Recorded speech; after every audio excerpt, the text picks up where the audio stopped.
English with Geraldine Gascoin. Be calm, please. Geraldine Gascoin is head of the department of the neonatal intensive care unit of Angers University Hospital. Fetal programming is its main subject of the translational research, with two pathologies studied: intrauterine growth retardation and maternal obesity. The short, medium, and long-term effect of prematurity is a second subject of research. She is in charge of a biocollection of human samples, placenta, cord blood, and maternal blood sample during pregnancy, whose aim is to progress on the mechanism involved in placental pathologies as well as fetal programming phenomena. Geraldine, this scene is yours. Okay. Thank you very much for the presentation, and thank you for the invitation. I'm going to share the screen. Just let me know if it doesn't work. Is it okay for you? Okay. You can see my presentation? Yeah, we can see. Thank you. So the subject of my talk was to talk about fetal and postnatal growth in preterm infants and to see how it impacts on fetal programming. Next. Sorry, I have to find how to go to the next slide. It works. Thank you. So the fetal growth is a complex process that involves the genetics of the fetus, the availability of nutrients and oxygen, maternal nutrition, as we've seen at the last talk, as well as growth factors and maternal, fetal, and placental hormones. So fetal growth is inseparable, linked to placental growth, and requires a nutrient supply adapted to each period of the pregnancy. So the placenta has a main role in this nutrition, and as we're talking today about the 1,000 days, the placenta has also the main roles in the developmental origin of behavior health and disease concepts. I won't explain again what are the 1,000 days, but you know that there's the prenatal period and also the 2 first years of age. And the placenta is essential in this prenatal period. It develops to support fetal growth and therefore plays a key role in the etiology of developmental programming by impacting on nutrient transfer. Indeed, the human placenta is a kind of black box of the pregnancy, and you may all know or have heard about David Barker, who is one of the first researchers talk about fetal programming, and he used to say, "Show me your placenta, and I tell you who you are." In this slide, you can see a very important cell of the placenta, which is the syncytial trophoblast. It's an essential cell because it has transporter on its membrane for glucose transport, amino acid transport, lipid transport, but it is also a cell by itself who is able to synthesize and secrete appropriate hormones and peptides and growth factors that can help to maintain fetal growth and to maintain the life of the baby. In Angers, we used to work on placenta, so we have biocollections in different conditions of pregnancy. As you explained in my presentation, I'm working on IUGR, on maternal obesity, preeclampsia, also on medical procreation. So we have different collection of that kind of pathology with blood, maternal blood samples, with cordonal blood samples, and with placenta. When you work on placenta, it's very important to dissect it quite close to the baby was given birth, from the birth. Otherwise, you can have modifications due to the technical dissection and not to the pathology you're working on. The placenta by itself one of the human organs in which you have the most important epigenetics modifications, which help us to understand all the kind of stress that the baby, the fetus, had during the pregnancy. And the placenta is one of the only organs that you can have at birth. Obviously, it's not like an animal model on which you can work on the different organs of the offspring at birth. For human cohorts, you only have blood samples and the placenta. And the modifications that you can see on the placenta can be also as I've said, the black box, but also the witness of what you can have on the other organs of the fetus and the baby. So the dysfunctional placenta epigenome is associated, and you have quite a lot of publications on that subject, with an increased risk of developing metabolic disease, neurological imbalances in adulthood and in subsequent generations, because when you talk about 1,000 days, you have fetal programming, you have transgenerational and intergenerational effects. And with the study of the placenta, you can find biological markers of, for example, pregnancy complications. For example, you can find some biomarkers that you can check at the first trimester of the pregnancy in order to do a better following up. And you can also have some potential biomarkers of metabolic syndrome risk.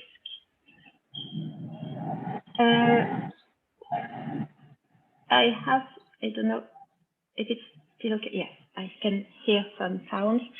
So when you talk about fetal growth, you have very frequent pathology, which is the fetal growth restriction. When we're talking about fetal growth restriction, or STA, for gestational age, it's very important to be aware of the definition you use. That's quite difficult among the societies, because it depends on the country and on the societies which definition is used.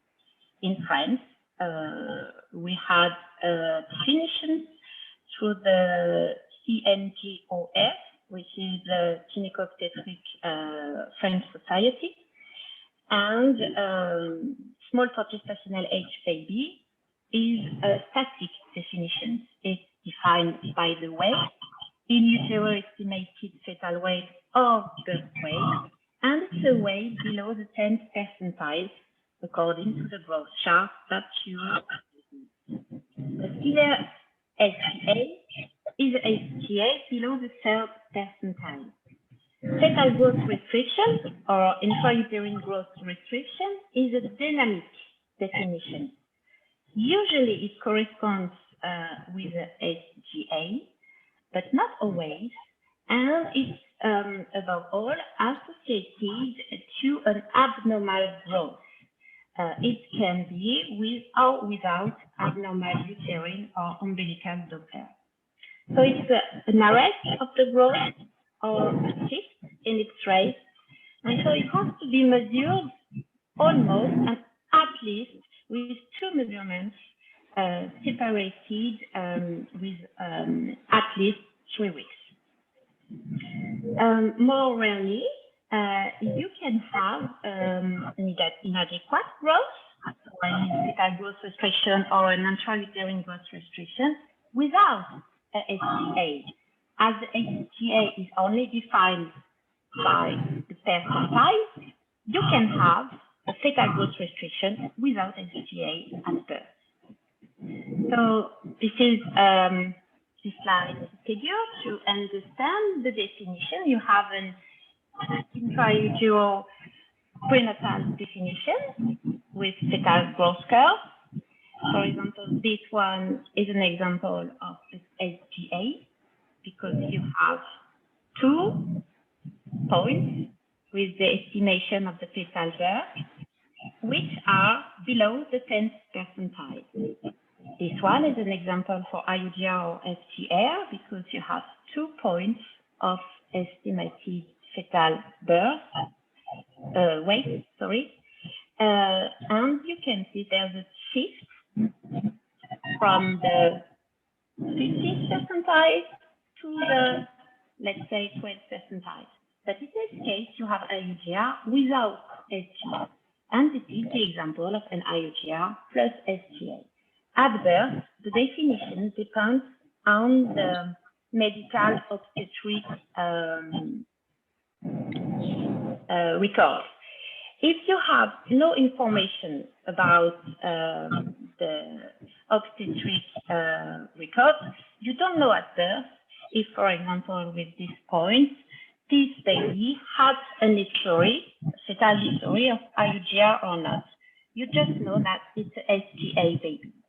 And this one, even if it's not an STA baby, it is IUGR if you have the history of IUGR in the obstetric medical record. The fetal growth restriction is thus a failure of the fetus to reach normal or genetically defined growth potential and can lead to a small for gestational age newborn. The most frequent cause of IUGR is the one due to placental insufficiency. It's almost 25 to 30% of the IUGR. You also know that there are also chromosomal disorders or congenital malformations that can occur for almost 20% of the STR cases. STR is associated with an increase of morbidity and mortality. So it occurs up to 10% of the pregnancy, and it's associated, for example, for a birth weight below the 10th percentile to 1.5 percentage of stillbirth, and it increased to 2.5 if the birth weight below the 6th percentile. It's also associated to severe acidosis at birth, a low 5-minute ABGAS course, and an increase of hospitalization in NICU. It's also associated to an increase with a 2 to 5-fold perinatal death in preterm fetal growth restriction compared to term fetal growth restriction, and also a 2 to 5-fold in term STR compared to term ADA. The worst outcomes are for the birth weight below the 3rd percentile with fetal Doppler abnormalities. So you have an increased risk of perinatal asphyxia, hypothermia, hypoglycemia during their first days of life. And for preterm STA, you also have an increased risk of bronchopulmonary dysplasia, pulmonary hypertension, and necrotizing enterocolitis. This is the reason why in the context of adaptive problems, the birth of an STA or IUGR babies need a pediatrician who has to be contacted or to be before the birth. About the long-term outcomes of those STA or STR babies, the STA is associated with a high risk of minor cognitive deficiencies, hyperactivity or attention deficit disorders at 5 years, of scholar difficulties at 8 years. It is also associated, and this is one of the main topics that we are talking about today, to a high risk of metabolic syndrome in adulthood. You have an increase of high blood pressure and cardiovascular disease. Used to say that the reduction is the 0.6 millimeter per kilo of additional birth weight. A rapid catch-up of height or weight is an additional risk factor for metabolic syndrome.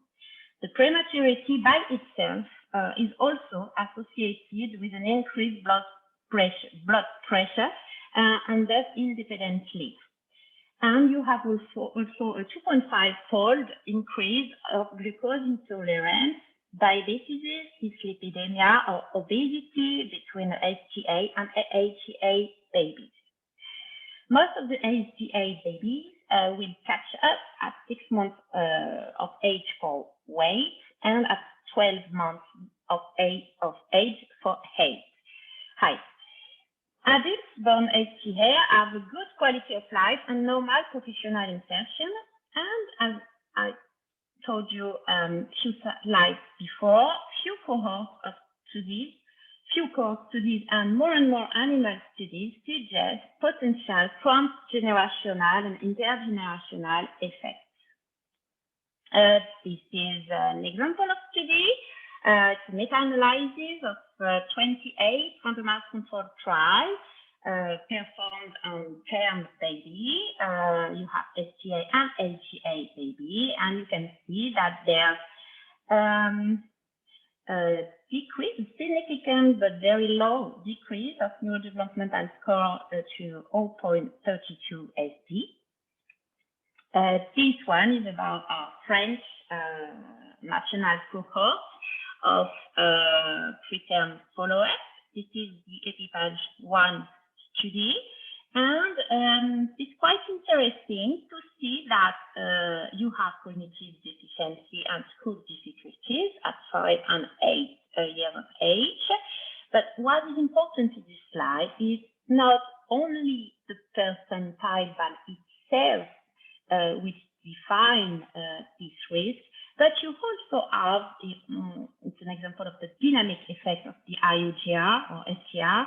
You have impact also in the mild SGA. I mean, the baby with the birth weight between the 10th and the 20th percentile. And that's quite important because it's not a point on a growth curve which determines the risk for the baby to be. It's also the dynamic and what stress the baby has to face during the pregnancy. This slide has focused on the vascular IUGR with the placental analysis. And as you can see, on the white you have the vascular IUGR, and the gray you have the control one. Even if it's a small study, it's quite interesting to have the placental analysis to confirm the vascular origin of the IUGR.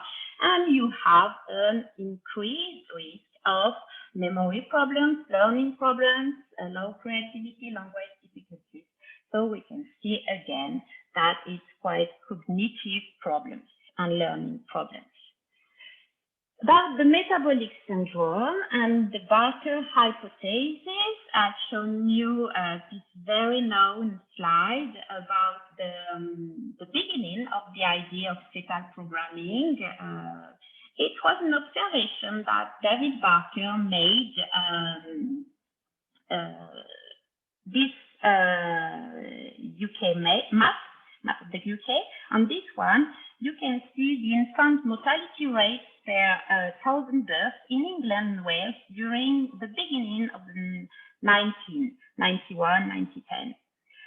This same map is 60 to 70 years after, and it's a map of the coronary heart diseases in men in England and Wales. And the places where you had 60 years before the high infant mortality rate corresponds nearly exactly to the places where the men had coronary heart disease. So this was the first time that David Barker thought about this hypothesis that the place where you were born at that time was probably the same place where you live, where you grow, and where you die, actually. And that maybe this environment during the pregnancy and the first years of life can impact in the later life. After this observation, he did work on the historic Hertfordshire cohort, which was done with the midwives. And he published his first work in the Lancet in 1989 with an increased risk of death by coronary heart disease for boys who were born small and who were still small at 1 year of age. Then we had a lot of cohort study with huge methodology analysis that confirms this aspect with an increased risk of cardiovascular disease and high blood pressure. This observation was also done on other aspects of the metabolic syndrome with an increased risk of obesity, dyslipidemia, diabetes, and glucose intolerance. Finally, the effect on high blood pressure on the last studies that were reported was less important than it was reported before. And the reason is that in those huge cohort analyses, you had preterm infants. And it was important to study the effect of preterm birth as fetal stress and to see if preterm birth by itself was at high risk of metabolic syndrome. This was done in this meta-analysis published in 2019. It's about 43 studies, and they were studying nearly 300,000 babies with preterm and term babies, and they had information in young adulthood.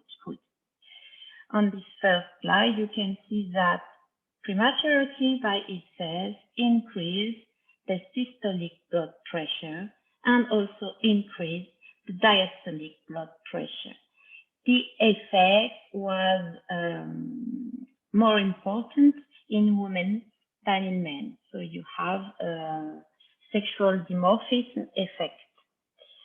When we see if this effect is also on the other part of the metabolic syndrome, you can see on this slide that you have also significant effect on glycemia, on insulinemia, and on total cholesterol. No effect on BMI, on the other markers of lipids that you can see here. So finally, SDA or FDR babies have an increase of morbid mortality that expose the baby, even in later life, to neurodevelopmental and metabolic problems. And we have to consider this very at-risk population in the way we are following up them, and also in the way we monitor the growth. And we have a very important windows for the 2 first years of life in which we can imbalance the negative effects of their fetal growth restriction in order to decrease the potential metabolic and neurodevelopmental effects. That's what the second part of my talk. So you remember probably that Hillary Clinton had a very important talk in 2012 about the 1,000 days and about the fact that improving nutrition for mothers and children is one of the most cost-effective and impactful tools we have for poverty alleviation and sustainable development.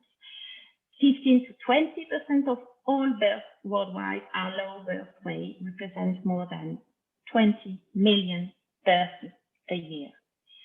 And one of the goals of this action was, by 2025, we're nearly there, to achieve a 30% of reduction in low birth weight in order to decrease the non-communicable disease later in life. And among the recommended actions, there were integrated healthcare and to integrate healthcare for the mother, for the child, and even to improve maternal nutrition, beginning with the adolescent girls who are the next mother, and to have huge impact on the reduction of low birth weight. So the postnatal growth is very important. Neonatal postnatal growth follows, usually in preterm birth, the fetal growth, with physiological and or pathological variations, depending on the term of the birth, and obviously, for the more preterm ones, on the neonatal comorbidities they have to face during their hospitalization. The in utero and ex utero growth trajectories in the first years of life are associated with mild and long-term neurodevelopmental and metabolic effects, as we will see in the next slide. Growth is a dynamic process reflecting neonatal well-being, and the links between intrauterine and extrauterine growth retardation and neurological development in preterm infants are relatively well established. Accelerated extrauterine growth has not been shown to be associated with neurodevelopmental improvement in preterm birth, but it may be related to subsequent metabolic disorders in childhood and adulthood. This is an example of the growth capture and the link with the neurodevelopmental and metabolic syndrome. Here you can see the wistful IQ at 7 years of age, and here the BMI at 7 years of age. Here you have the amount of weight gain during the first 4 months of life. If you have less than 1,500 grams or more than 5,000 grams in this 4 months of life, it is associated to a decrease of the IQ at 7 years of age. And for the ones who had more than 5,000 grams during those 4 months of life, it's also well known and associated to a BMI, an increase of the BMI at 7 years of age.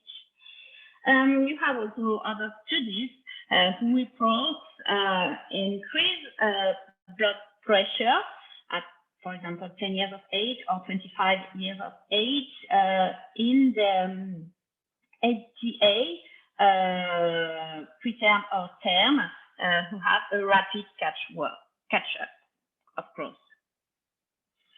So this is important to speak about breast milk, which actually is the best way the best nutrition way for those babies, because even if the catch-up is is slower, the neurological development is better. This publication was done by Jean-Christophe Faudet from Nantes on the national EPIPAGE cohort and on our regional infant follow-up team cohort, and it's called the breastfeeding paradox. You can see here the preterm baby breastfed at discharge in black, not breastfed at discharge in gray, and the catch-up, even if the catch-up is slower for the breastfed one, the neurodevelopment is better at 7 years of age. Here you have the not breastfed at all. Here the breastfed only before discharge. Here after 2 months of life. Here more than 2 months of life. And it's very well known, but the neurodevelopmental is better the longer the baby is breastfed.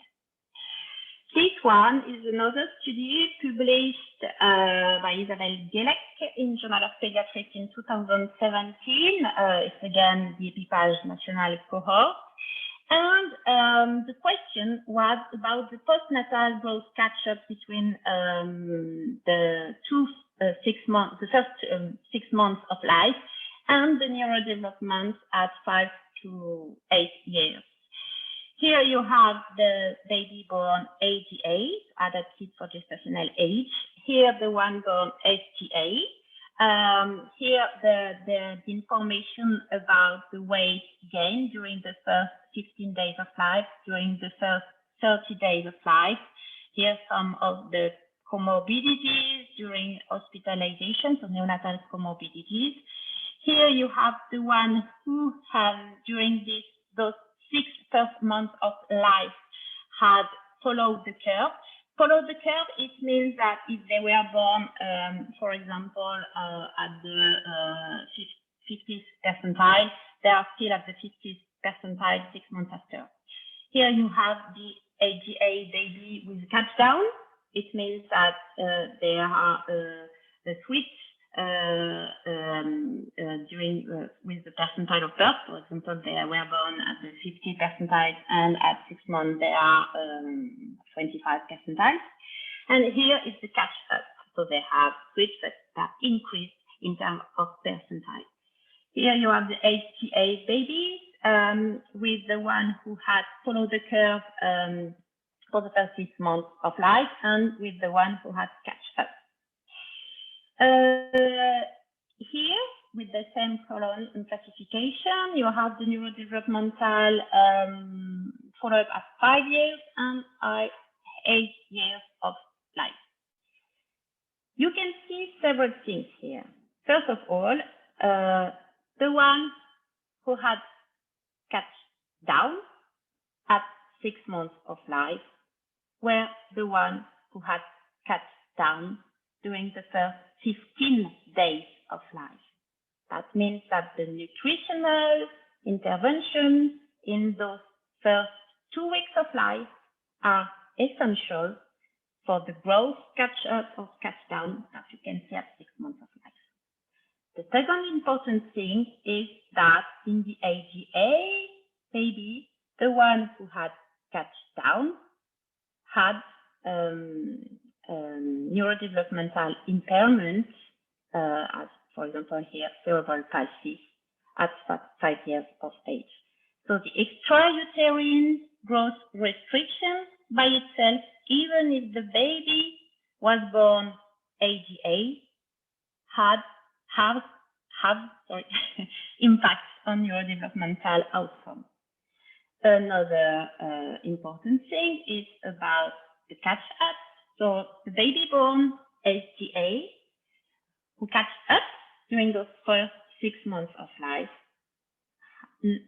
doesn't have an increase or a better neurological evaluation in later life. So the concept that we had several years before, that for those babies we have to focus on the catch up and very quickly, is wrong. Is wrong, and above all is associated to an increased risk of cardiovascular and metabolic pathology. Here you have weight growth trajectory in term STA in regard of risk of adverse outcomes. So adverse outcomes, metabolic adverse outcomes, for example, the risk of overweight or obesity at 7 years of life, the risk of growth restriction before 7 years, the risk of low IQ at 7 years, the risk of elevated blood pressure at 7 years, and the risk of total infection in infancy. Several trajectories have been studied: no catch-up growth, regression after 4 months, slow catch-up growth, appropriate catch-up growth, excessive catch-up growth. And the reference is the AGA infants. And in this slide, you can see that an excessive catch-up growth is associated to an increased risk with odds ratio of 7.8, 7.5 for the adjusted one, of overweight or obesity at 7 years in SGA baby. And it is not associated to a better neurodevelopmental outcome.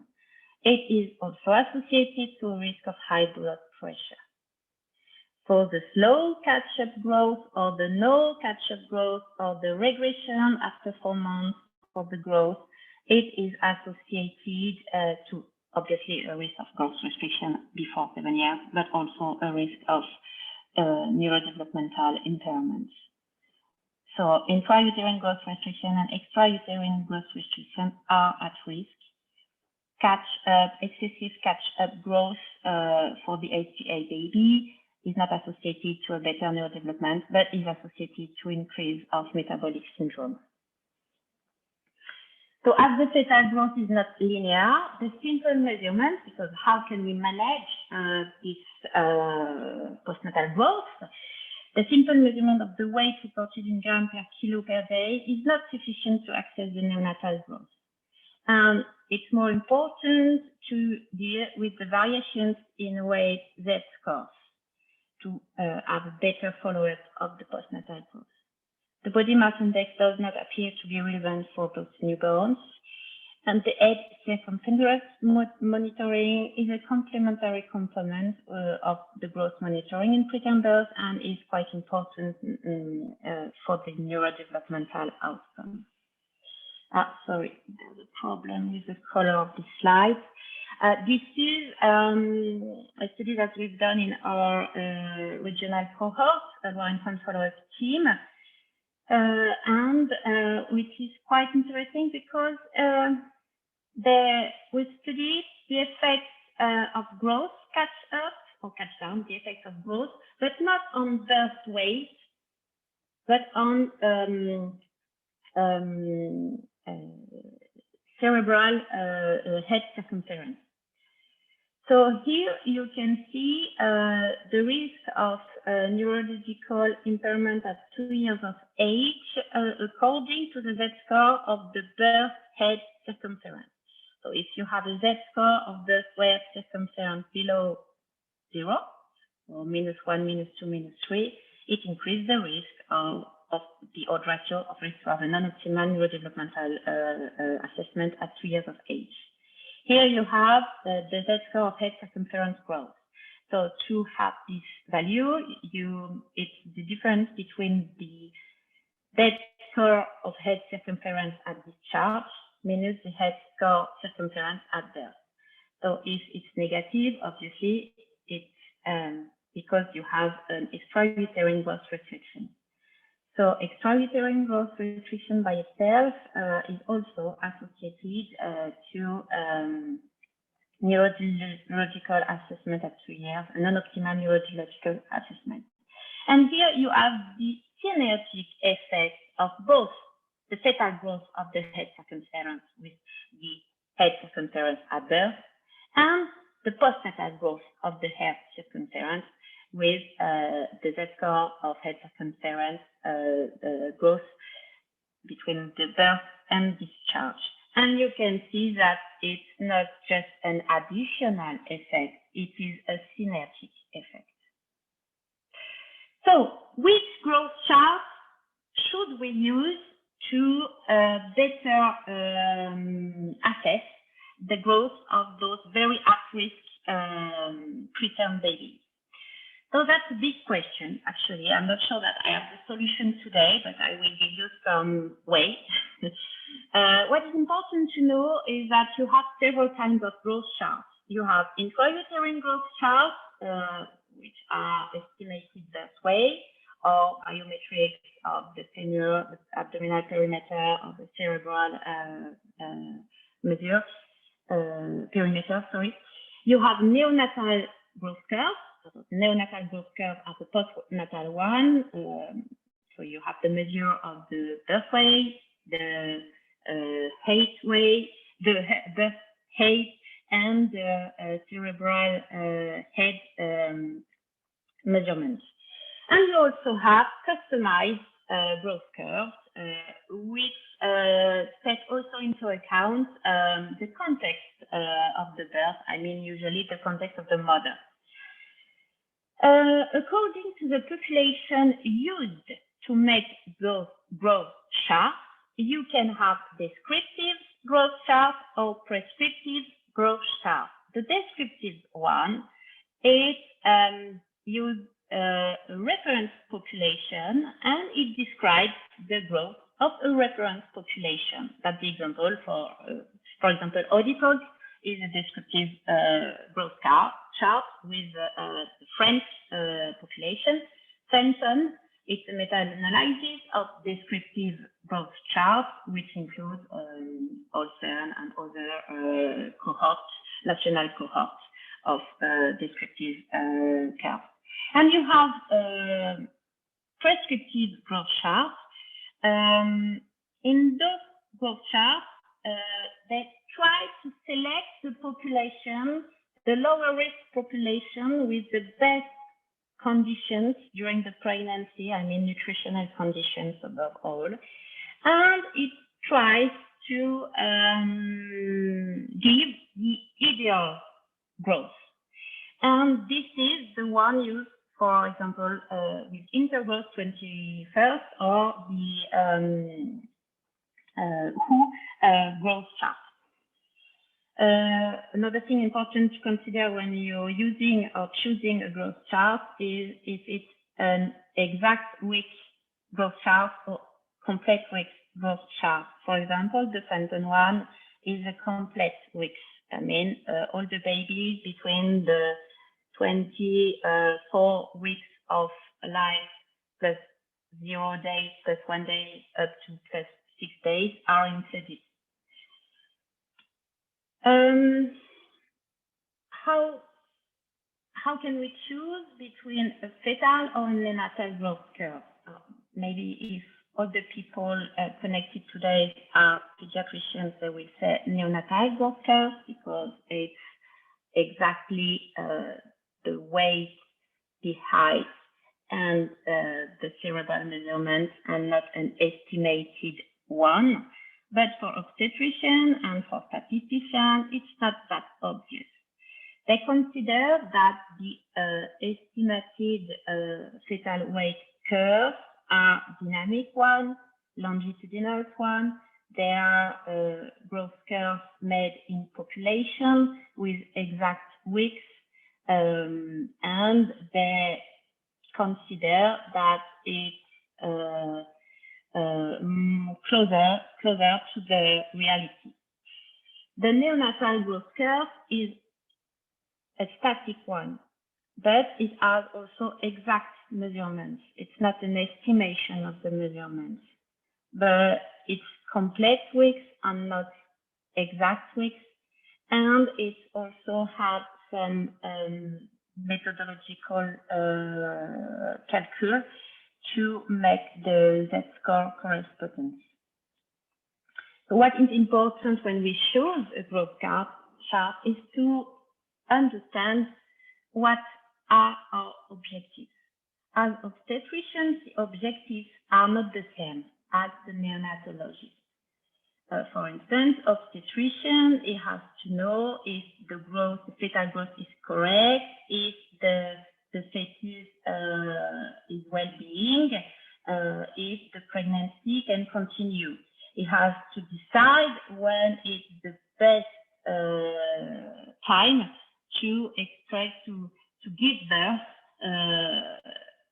with the balance between the growth of the fetus, the risk of preterm birth, and the risk of stillbirth. The neonatologist, he has to focus on the more at-risk babies, and he has also to monitor the postnatal growth to have the best growth catch up or the best growth according to the comorbidities and according to the risk of neurological impairment or metabolic syndrome, as we've seen before.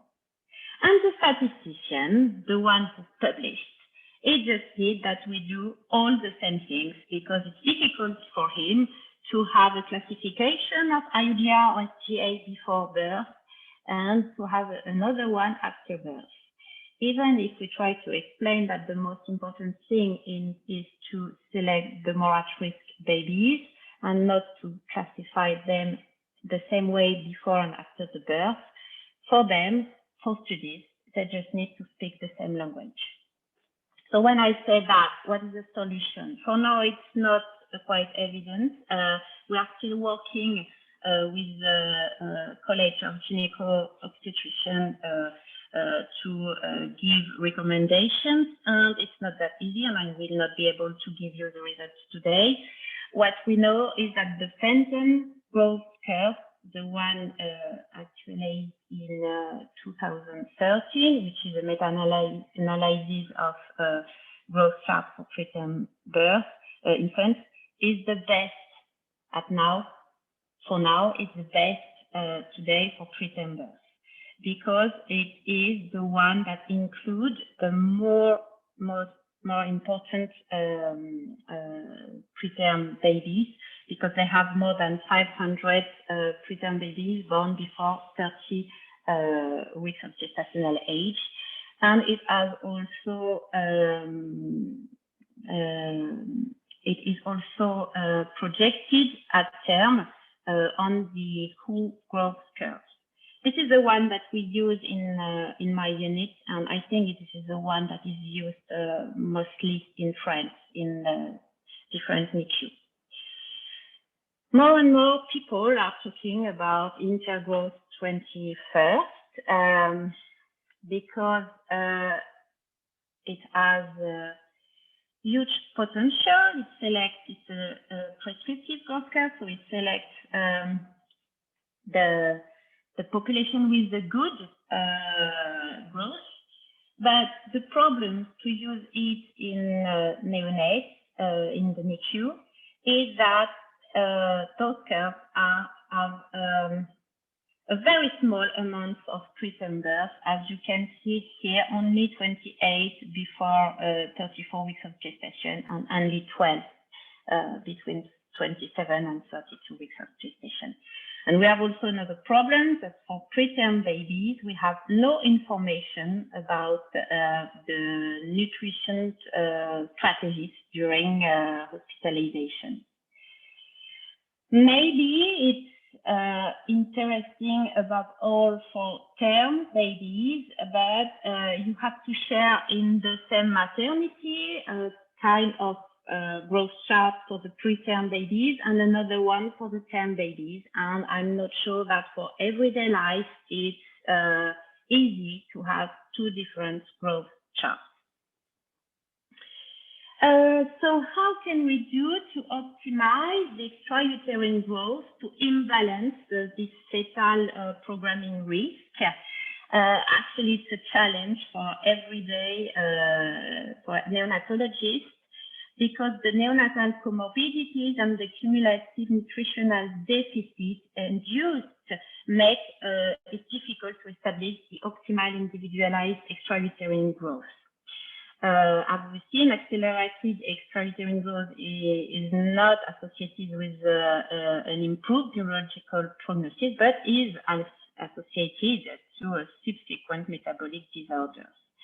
Here, a slide to remind you the neurocognitive and motor delays associated with a specific nutrient deficiency. Here you can see the global undernutrition, macronutrients, vitamins, minerals with impact on the maturation of hippocampus, cerebellum, with impact on the head circumference, with impact in the brain volume, in the white matter, and you have specific nutrient deficiency, thiamine deficiency, protein deficiency, with more specific impact.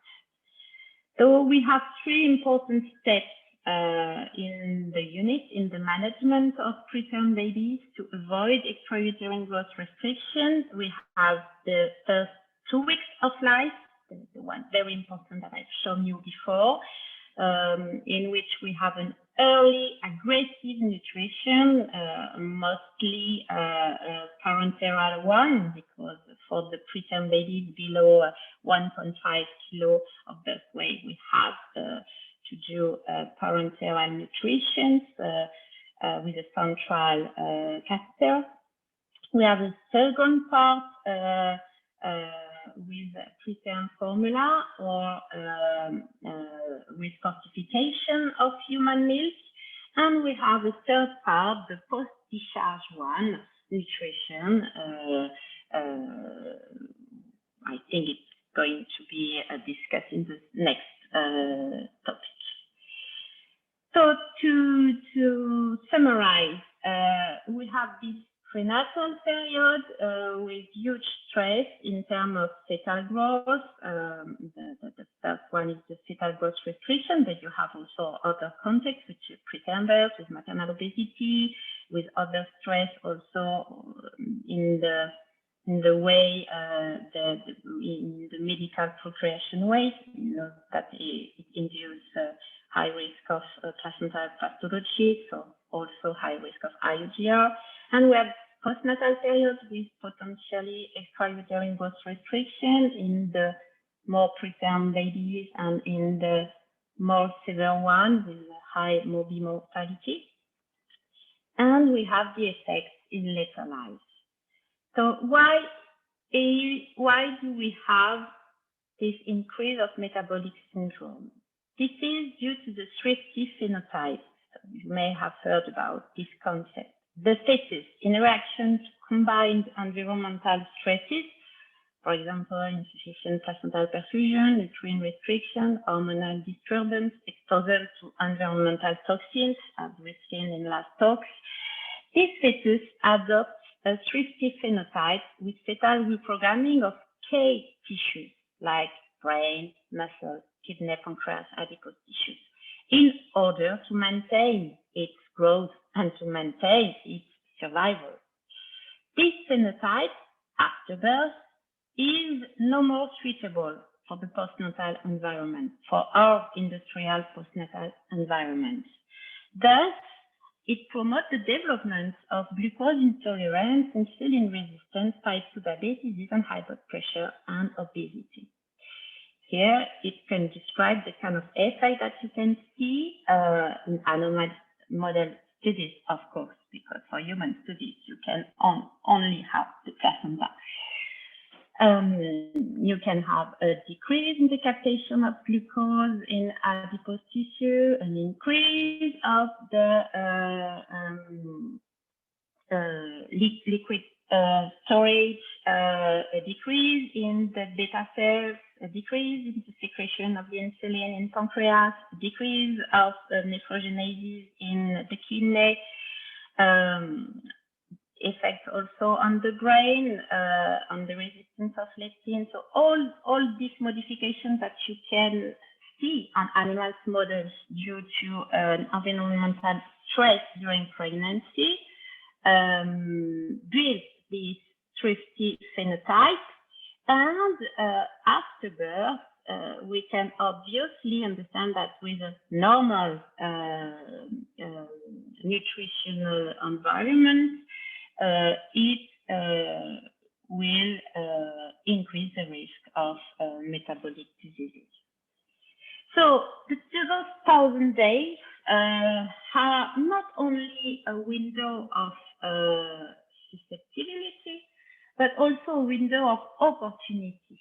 And it is thus essential for the pediatrician to monitor the growth and to adopt nutritional strategies based on in utero stress exposure and on ex utero neonatal comorbidities. The individualized approach by personalized growth trajectory curves, taking into account all these factors, would undoubtedly be the most suitable one, but today such curves do not exist. So the nutritional intervention can potentially attenuate the reprogrammed phenotype and reduce the risk of developing cardiovascular pathologies and or metabolic syndrome in adulthood. So we have a window of opportunity, and we have to focus on our nutritional interventions in this window to limit the risk of metabolic syndrome and cardiovascular disease in later life. Thank you for listening, and I'm ready, if needed, to answer to your questions. Thank you very much indeed, Geraldine. It has been impossible to me to warn about you are out of time, because your presentation has been so rich and excellent that that stopping it impossible. We have 5 minutes before the break, so any question?